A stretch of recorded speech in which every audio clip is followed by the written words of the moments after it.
அனைவருக்கும் இனிய உழவர் திருநாள் நல்வாழ்த்துக்களுடன் என்னுடைய வணக்கத்தை தெரிவித்துக் கொள்கின்றேன்.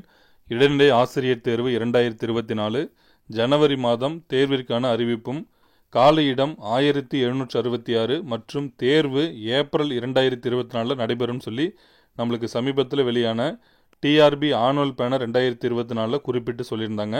அதே போல் சென்ற வருடம் டிஆர்பி ஆனுவல் பேனர் 2023 நம்மளுக்கு இடைநிலை ஆசிரியர் தேர்வுக்கான காலிப்பணியிடம் 6500க்கும் அதிகமான இடங்கள் கொடுத்துருந்தாங்க. தற்பொழுது 1766 இடமாக அது குறைஞ்சிருக்கு.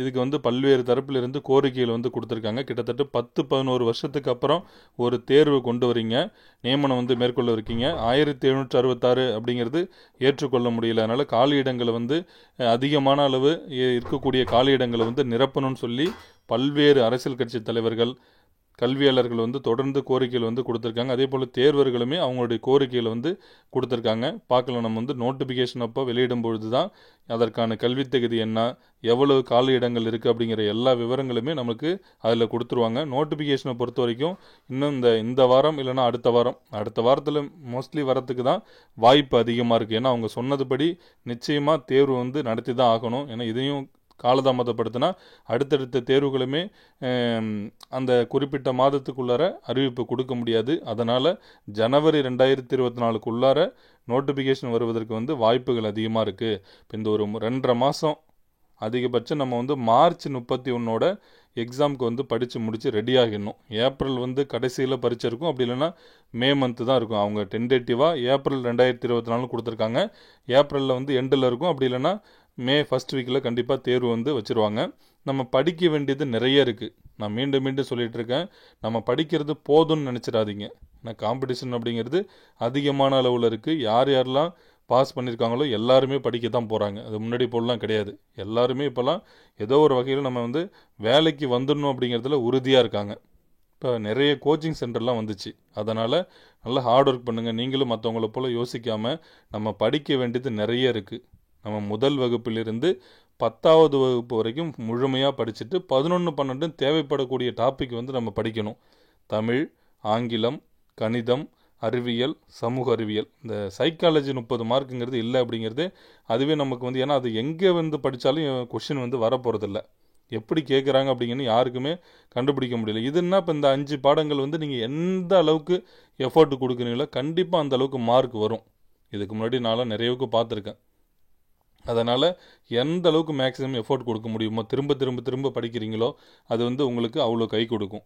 சரிங்களா? ரொம்ப ரொம்ப முக்கியமானது. நான் மீண்டும் மீண்டும் சொல்கிறேன், இப்போ கிடைச்சிருக்கக்கூடிய ஒரு வாய்ப்பு அப்படிங்கிறது ஒரு கோல்டன் ஆப்பர்ச்சுனிட்டி தான், ஒரு அரிய வாய்ப்பு தான், மிக அரிய வாய்ப்பு தான் நான் சொல்லுவேன். ஏன்னா இப்போவே இந்த காலியிடங்கள் கொடுத்துருக்காங்க. இப்போ இனிமேல் அடுத்தடுத்த ஆண்டுகளில் எப்படி தேர்வுக்கான அறிவிப்பு வருமா, இல்லை எவ்வளவு இடங்கள் வரும், எவ்வளவு பேர் இப்போ அடுத்த டெட்டு வச்சாங்கன்னா எவ்வளோ பேர் பாஸ் பண்ண போகிறாங்க அப்படிங்கிறதெல்லாம் இருக்குது. அதனால் நம்ம தேர்ச்சி பெற்றிருக்கோம். நம்ம எப்படியாவது இதில் வேலைக்கு போகணுங்கிறது தான் நம்மளுடைய இலக்கு. முதல்ல ஒன்ஸ் உள்ளே வந்துடுங்க. வந்ததுக்கப்புறம் நம்ம யோசிச்சுக்கலாம் அடுத்தது நம்ம என்ன செய்யலாம்.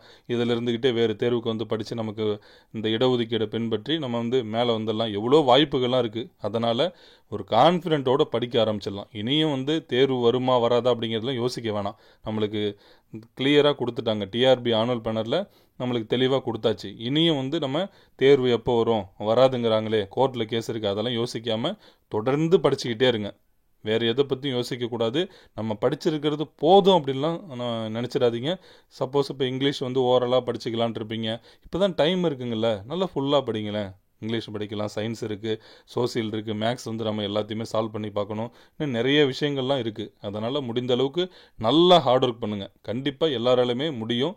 ஸ்கூல் புக்கை படித்தாலே போதுமானது தான். நம்மளுக்கு முழுக்க முழுக்க பார்த்தோன்னா எல்லாமே இங்கே புக் ஓரியன்டட் மட்டும்தான் வரும். வேறு எங்கேயும் ரெஃபர் பண்ணி எடுக்க மாட்டாங்க. அதனால் நீங்கள் பயிற்சி மையங்களுக்கு போகிறீங்களோ அது உங்களுடைய தனிப்பட்ட விருப்பம். ஆனால் ஸ்கூல் புக்கை நீங்கள் படித்தாலே போதும். 1வதுலேருந்து 10வது வரைக்கும் ஆல்ரெடி நீங்கள் எல்லாருமே படிச்சுட்டு தான் கிளியர் பண்ணியிருக்கீங்க. இருந்தாலும் மறுபடியும் ஒரு டைம் இன்னும் கொஞ்சம் கூடுதலாக கவனம் செலுத்தி படிக்கணும். ஏற்கனவே என்னென்ன தப்புகள் செஞ்சோமோ அது மீண்டும் தப்பு வராமல் நம்ம மீண்டும் மீண்டும் நம்ம படிக்கணும். சரிங்களா? ஏற்கனவே பரீட்சை எழுதிருப்பீங்க, அதில் மார்க் நம்மளுக்கு ஒரு பெரிய இம்பார்ட்டன்ட் கிடையாது. நீங்கள் 82 மார்க் எடுத்தால் போதும். ஆனால் இப்போ அப்படி இல்லை. இதில் 82, 90 அப்படிங்கிறதுலாம் ஒன்றும் கிடையாது. நம்ம 1700 இடங்கள் இருக்குன்னா அதுக்கேற்றப்போல் ஒவ்வொரு கேட்டகரி வைஸ் வந்து நம்மளுக்கு எவ்வளவோ அதோடு நிப்பாட்ட போகிறாங்க. அதனால் இவ்வளவு தான் கட் ஆஃப் வரும்லாம் யாராலையும் சொல்ல முடியாது. மேக்ஸிமம் எஃபோர்ட் கொடுக்கணும். நம்மளுடைய இலக்கு ஜென்ரல் டர்னில் வேலைக்கு போகணும். இப்போ ஒரு 1700 இடங்கள் இருக்குன்னா ஒரு 500 இடங்கள் வந்து பொதுப்பிரிவில் இருக்கும்போது அந்த 500ல் ஒரு ஆள் வரணும். அந்த 500ல் முதல் 10 இடங்களுக்குள்ளார வரணும்னு ஒரு இலக்கு வச்சு படிங்க. கண்டிப்பாக உங்களுடைய இலக்கு இந்த 2024 நிறைவேற தான் போகுது. தொடர்ந்து நம்ம சேனலை வந்து ஃபாலோ பண்ணுங்கள். நம்ம வந்து ஒரு கம்ப்ளீட்டெல்லாம் கொடுக்க முடியாது. ஜஸ்ட் ஒரு ஐடியாஸ் வந்து நிறைய பாடங்களுக்கு தமிழாக இருக்கட்டும், இங்கிலீஷாக இருக்கட்டும், சயின்ஸு, சோசியல், மேக்ஸுக்கெல்லாம் வந்து கண்டிப்பாக நம்ம ஒரு ஐடியா, ஒரு படிப்பதற்கான ஒரு ஆர்வத்தை உங்களுக்கு கொடுத்துட்டாலே நீங்கள் நல்லா படிச்சுப்பீங்க. அதை வந்து நம்ம தொடர்ந்து செஞ்சுக்கிட்டே இருப்போம். அதே போல் வேறு தகவல் கிடைச்சாலும் நம்மளுக்கு உடனுக்குடன் நம்ம சேனலில் வந்து பதிவிட்டுருக்கோம். அதனால் நம்ம சேனலை தொடர்ந்து ஃபாலோ பண்ணுங்கள். மீண்டும் அனைவருக்கும் இனிய உழவர் திருநாள் நல்வாழ்த்துக்கள். நன்றி.